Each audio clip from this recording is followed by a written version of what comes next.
श्रीमद् भगवद गीता तीसरा अध्याय कर्म योग। योग अवस्था के बयान में बुद्धि की स्थिरता की कर्म से श्रेष्ठता सुनकर अर्जुन इसे जंग से किनारा कशी के हक में दलील बनाता है। कृष्ण जी कर्म और अकर्म की व्याख्या करके फल की ख्वाहिश छोड़कर यानी निष्काम कर्म करने पर जोर देते हैं, क्योंकि ऐसा करना ही असली अकर्म होना है। और अपनी दलील को मजबूत करने के लिए राजा जनक की और खुद अपनी नज़ीर पेश करते हैं। लेकिन चूंकि इस मार्ग में चलना तभी मुमकिन है जब इंसान रजोगुण की पैदावार काम क्रोध से पाक हो जाए। इसलिए महाराज अर्जुन को मशवरा देते हैं कि अव्वल आत्मा के बल से मन को बस करो और इस हमेशा के दुश्मन का खात्मा करो, क्योंकि यही इंसान से उसकी मर्जी के खिलाफ कर्म कराता है और उसे परेशान करता है। कृष्ण जी ने अपने जवाब में चूंकि बुद्धि की स्थिरता पर बहुत जोर दिया था, इसलिए स्वाभाविक तौर से अर्जुन के दिल में शंका पैदा हुई कि अगर ज्ञान को कर्म पर श्रेष्ठता हासिल है तो फिर कर्म क्यों करे, बुद्धि ही को स्थिर क्यों न करे। चुनांचे अर्जुन ने हस्ब झैल सवाल किया, महाराज अगर कर्म से ज्ञान श्रेष्ठ है तो मुझे ऐसा भयंकर कर्म युद्ध करने के लिए क्यों आज्ञा दी जाती है। आपके उपदेश और इस आज्ञा से मेरी बुद्धि और गड़बड़ा गई है, इसलिए साफ साफ बतलाइए कि मेरे लिए किस मार्ग पर चलना उचित है। कृष्ण जी बोले, हे अर्जुन, मैं बयान कर चुका हूं कि संसार में मोक्ष प्राप्ति के दो मार्ग हैं। एक ज्ञान योग यानी सांख्य मतानुयायियों का, और दूसरा कर्म योग यानी योग मतानुयायियों का। इंसान कर्म से परहेज करके कर्म से आज़ाद नहीं हो सकता, न केवल त्याग से सिद्ध बन सकता है। सच तो यह है कि कोई एक क्षण भर के लिए भी असली मानी में अकर्म नहीं कर सकता। प्रकृति के गुण हर शख्स को कर्म करने के लिए मजबूर करते हैं। बाज लोग कर्मेंद्रियों को रोककर चुपचाप बैठ जाते हैं और जाहिर में अकर्म बन जाते हैं, लेकिन उनका मन इंद्रिय भोगों की याद में लगा रहता है। ये लोग पाखंडी हैं। जो शख्स मन के जरिए इंद्रियों को रोककर कर्म योग करता है, यानी मन में किसी किस्म की लाग न रखता हुआ अपनी कर्मेंद्रियों से काम लेता है, वह श्रेष्ठ है। इसलिए तुम अपने नियत कर्म जरूर करो, क्योंकि निकम्मा रहने से काम करना बेहतर है, और निकम्मा बनकर तो कोई शख्स अपना शरीर भी कायम नहीं रख सकता। अगर कोई कर्म यज्ञ यानी पूजा के निमित्त नहीं किया जाता तो वह दुनिया में बंधन पैदा करता है। इसलिए तुम कर्म तो करो, लेकिन लाग छोड़कर। प्रजापति ने आदिकाल में मनुष्य जाति और यज्ञों को साथ साथ पैदा करके हुक्म दिया, हे मनुष्यों, तुम यज्ञ करते रहो। यज्ञ से तुम्हारी उन्नति होगी और तुम्हारी सब कामनाएं पूरी होंगी। तुम यज्ञों से देवताओं को संतुष्ट करो और इसके बदले देवता तुम्हें संतुष्ट करें। इस प्रकार एक दूसरे को संतोष करते हुए तुम दोनों परम सुख भोगो। यज्ञों से संतुष्ट किए हुए देवता निस्संदेह तुम्हारे मन की सभी कामनाएं पूरी करेंगे। जो मनुष्य देवताओं की दी हुई चीजें तो अपने इस्तेमाल में लाता है, लेकिन उसके बदले उन्हें कुछ पेश नहीं करता। वह पूरा चोर है। जो सज्जन पुरुष यज्ञ करके बचा हुआ प्रसाद खाते हैं, वे पापों से छुटकारा हासिल करते हैं। और जो पापी अपने ही निमित्त भोजन तैयार करते हैं, वे पाप ही का आहार करते हैं। अन्न से जीव बनते हैं, बारिश से अन्न पैदा होता है, यज्ञ से बारिश होती है, कर्म से यज्ञ होता है। ब्रह्म से कर्म की उत्पत्ति है और ब्रह्म अक्षर पुरुष से प्रकट हुए। इसलिए यज्ञ कर्म में शुरू से आखिर तक वह अविनाशी और सर्वव्यापी ब्रह्म शामिल हाल रहता है। जो मनुष्य दुनिया में रहता हुआ इस चक्र के मुताबिक अमल नहीं करता, वह पापी इंद्रिय रस का मतवाला वृथा जन्म गंवाता है। अलबत्ता जो मनुष्य आत्म रस का शौकीन है और आत्मानंद में मग्न और संतुष्ट रहता है, उसके लिए कुछ करना धरना नहीं है। अगर वह कोई काम करता है तो बेगरज रह कर करता है, और अगर कोई काम नहीं करता तो भी उसका कोई अपना मतलब नहीं होता, और न वह दुनिया में किसी वस्तु के लिए किसी का आसरा करता है। इसलिए तुम कर्म करो, लेकिन बेलाग या निस्वार्थ रहकर, और धर्म या कर्तव्य समझकर, क्योंकि निष्काम कर्म करने से ही इंसान की परम पुरुष तक रसाई होती है। जनक वगैरह बुजुर्ग कम करके ही सिद्धि को प्राप्त हुए थे। इसके अलावा गौर करो कि दुनिया की भलाई को दृष्टि में रखकर भी कर्म करना लाजिमी करार पाता है।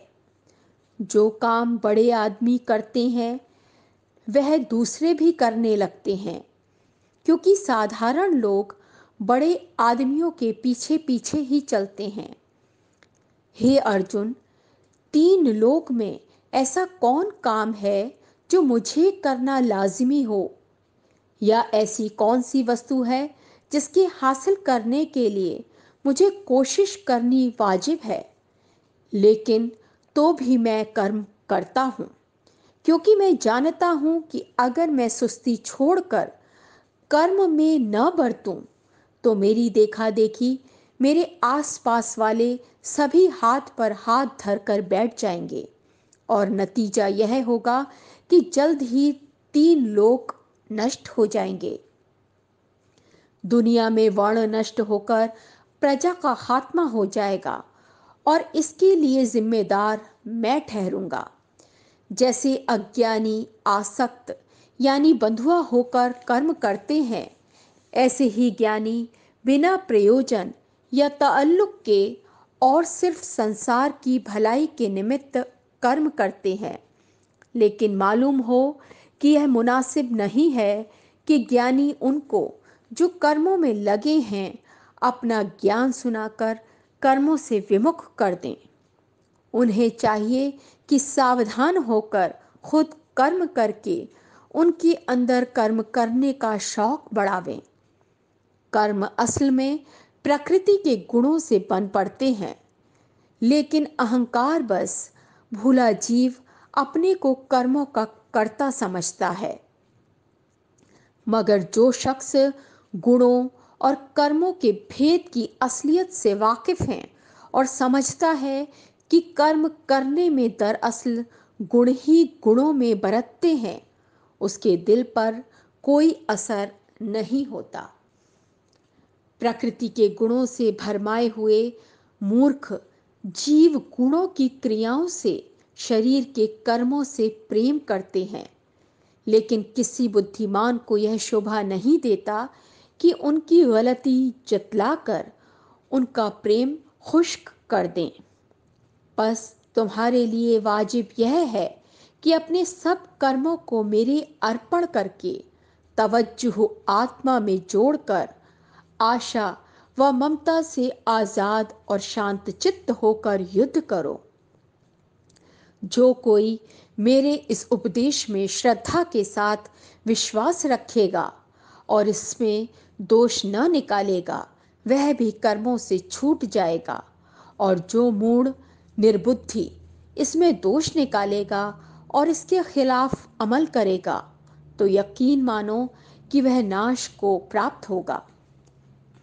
ज्ञानी पुरुष तक अपनी प्रकृति के अनुसार अमल करते हैं, क्योंकि मनुष्यों का स्वभाव ही ऐसा है। इसलिए इस विषय में रोकथाम निष्फल है। दुनिया की चीजों के लिए रग़बत व नफरत इंद्रियों ही के अंदर स्थित है, और ये दोनों बड़ा उपद्रव मचाती हैं। बुरा भला जैसा भी बन पड़े, अपने ही धर्म का पालन अच्छा है, बमुकाबिले दूसरे के भली प्रकार भी धर्म के पालन के। अपने धर्म के पालन में अगर जान भी चली जाए तो बेहतर है। दूसरे का धर्म धारणा करना खतरनाक है।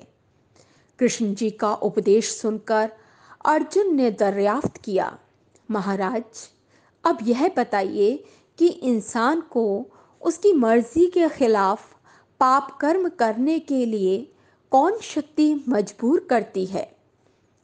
कृष्ण जी ने फरमाया, काम क्रोध ही जो रजोगुण की पैदावार है, इंसान का सबसे बड़ा दुश्मन है। सबको निगलने और नापाक करने वाला है। जैसे अग्नि को धुआं ढाक लेता है और आईने को धूल छिपा लेती है और गर्भ के बच्चे को झिल्ली लपेटे रहती है, ऐसे ही संसार को काम घेरे हुए है। बुद्धिमानों की बुद्धि को यही हमेशा का दुश्मन कामना रूप से ढांक लेता है और जलती हुई आग की तरह उसकी कभी तृप्ति नहीं होती। इंद्रियां, मन और बुद्धि उसके निवास स्थान है। यह उनके जरिए जीव के ज्ञान पर छापा मारकर उसे परेशान करता है। इसलिए हे भरत कुल में श्रेष्ठ, अव्वल इंद्रियों को बस करके इस पाप के पुतले और अक्ल व इल्म के दुश्मन का खात्मा कर। कहा जाता है कि इंद्रियां बड़ी ताकतवर हैं और इंद्रियों से ज्यादा ताकतवर मन है और मन से ज्यादा ताकतवर बुद्धि है। लेकिन आत्मा बुद्धि से भी बढ़कर ताकतवर है। इसलिए आत्मा को बुद्धि से बढ़कर यानी बलवान समझकर आत्मा के बल से मन को बस में ला और इस काम रूपी महाबली दुश्मन का संहार कर। चौथा अध्याय, ज्ञान विभाग योग। कृष्ण जी तीसरे अध्याय में फरमाते हुए उपदेश की प्राचीनता का जिक्र करते हैं और अर्जुन के दर्याफ्त करने पर अपना पिछला हाल और जन्म धारण करने का नियम बयान फरमाते हैं। आगे चलकर कर्म करते हुए अकर्म रहने के तरीकों और मुख्तलिफ किस्म के यज्ञों की तशरीह होती है और आखिर में ज्ञान यज्ञ को सब यज्ञों से उत्तम बतलाया जाता है। प्रकरण को समाप्त करते हुए कृष्ण जी ने फरमाया, यह सदा कायम रहने वाला योग अव्वल मैंने विवस्वान को सिखलाया, उसने मनु को बतलाया और मनु ने इक्ष्वाकु को उपदेश दिया और इस तरह यह दर्जे बदर्जे राजर्षियों को प्राप्त हुआ। मगर समय गुजरने पर दुनिया उसे भूल गई। आज फिर से मैंने यह प्राचीन योग, यह निहायत गुप्त भेद तुम्हें खोल कर सुनाया है, क्योंकि तुम मेरे भक्त और सखा हो। यह सुनकर अर्जुन ने अचंभित होकर पूछा, महाराज, विवस्वान कब पैदा हुआ और आप अब पैदा हुए? मैं कैसे मानूं कि आपने शुरू में यह योग विवस्वान को उपदेश किया था? कृष्ण जी ने जवाब दिया, अर्जुन, अब से पहले मेरे और तुम्हारे कई जन्म हो चुके हैं, मुझे उन सब की याद है, लेकिन तुम्हें नहीं है।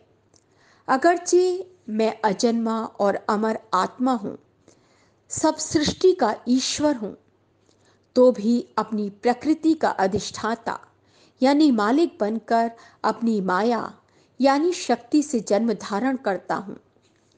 जब जब दुनिया में धर्म की हानि और अधर्म की वृद्धि हो जाती है, तब तब मैं शरीर धारण करके यहाँ प्रकट होता हूँ।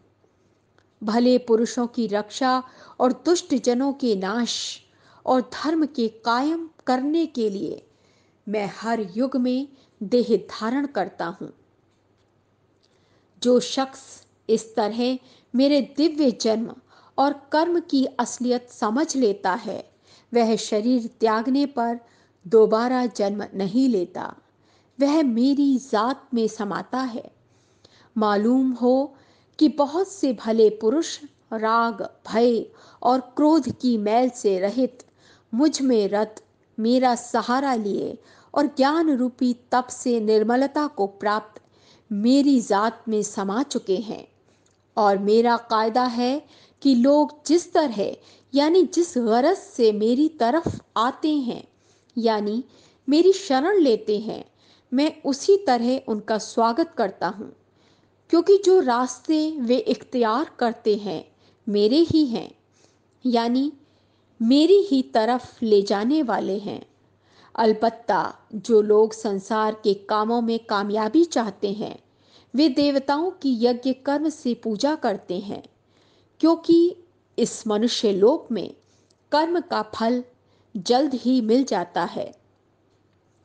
दुनिया में गुण और कर्म के फर्क के आधार पर मैंने 4 वर्ण रचे हैं, लेकिन बावजूद यह इंतजाम करने के मुझको अकर्ता और अविनाशी समझो, क्योंकि न तो मुझ पर कर्मों का असर होता है और न ही मुझे कर्म फल की इच्छा होती है।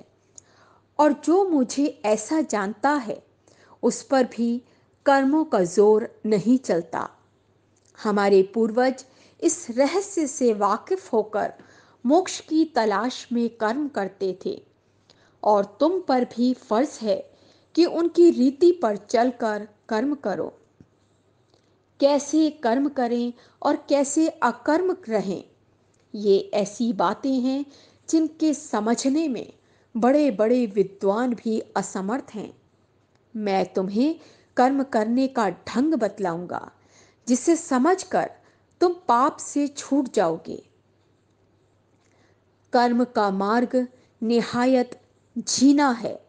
इस पर भली प्रकार चलने का अधिकारी होने के लिए कर्म, विकर्म और अकर्म का फर्क जानना जरूरी है।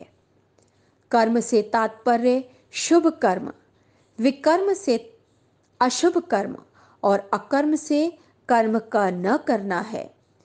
जब तक इंसान को मालूम ना हो कि कौन सा कर्म शुभ है, कौन सा अशुभ, और किस तरह कर्म करता हुआ इंसान अकर्म रहता है, वह कर्म के मार्ग पर कदम बढ़ाने का अधिकारी नहीं बनता। जो कर्म में अकर्म और अकर्म में कर्म देखता है, वही अक्लमंद इंसान है। उसका कर्म करते हुए भी अंतर में तार जुड़ा रहता है। जो शख्स फल की आशा छोड़कर अपनी सब कर्म करता है और जिसके सब कर्म ज्ञान की अग्नि से भस्म हो गए हैं, उसे बुद्धिमान लोग पंडित कहते हैं। वह कर्म फल के मोह से रहित, तृप्त, निराश्रय कर्म करता हुआ भी अकर्म है। उसे किसी चीज की चाह नहीं, उसके मन और आत्मा बस में है।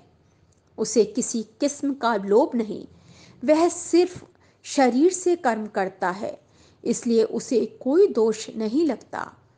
जो कुछ उसे बिला तरद्दुद अपने आप मिल जाता है, उसी में खुश रहता है। द्वंद्वों, दुख सुख, नफा नुकसान, गर्मी सर्दी वगैरह के पखेड़ों से परे, ईर्ष्या से रहित और कामयाबी और नाकामयाबी की सूरत में समान चित्त रहकर वह अकर्म करता हुआ भी बंधन में नहीं पड़ता।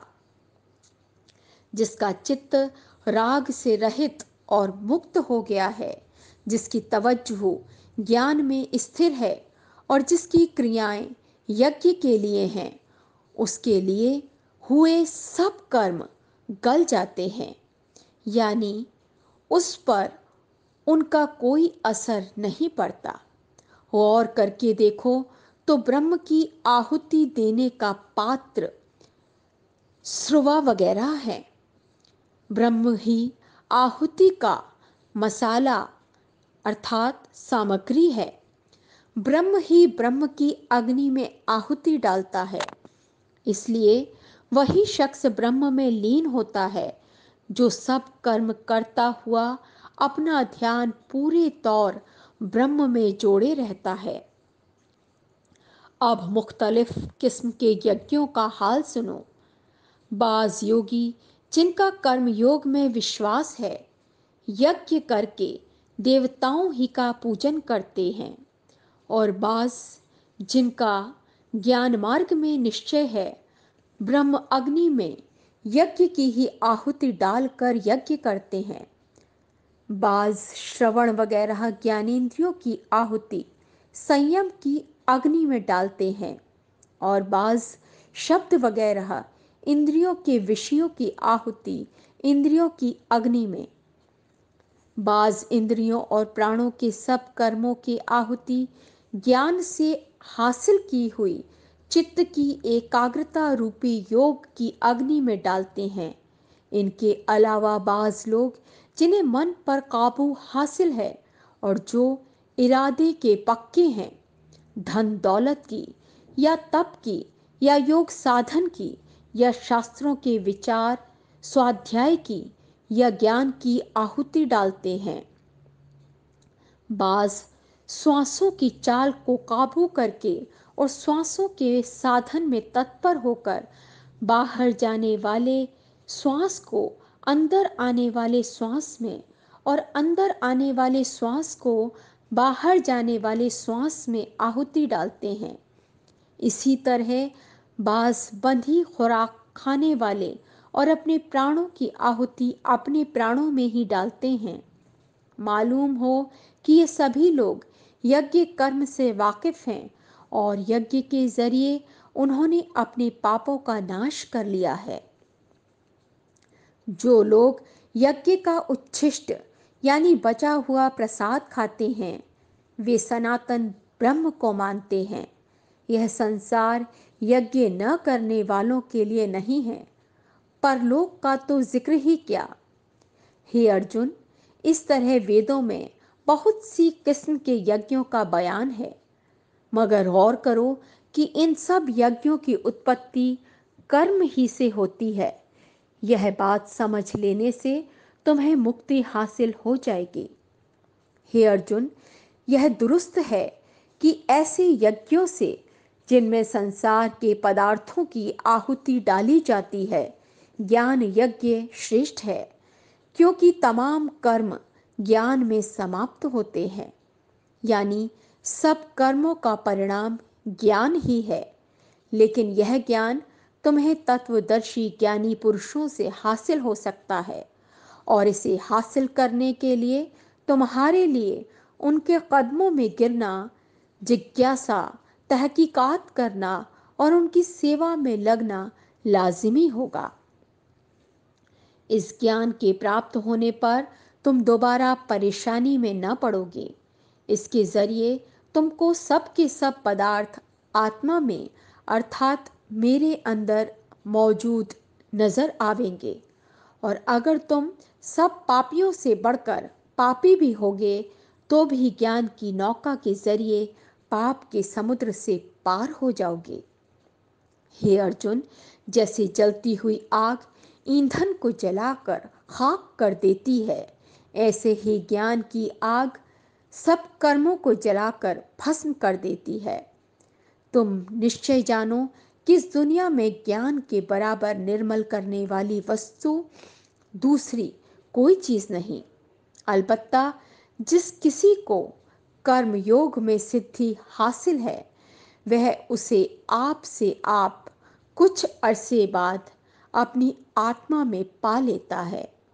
यह ज्ञान उस शख्स को प्राप्त होता है जो पूरा श्रद्धावान हो, जिसे अपनी इंद्रियों पर काबू हासिल हो और जिसे उसकी पूरी की पूरी धुन लगी हो।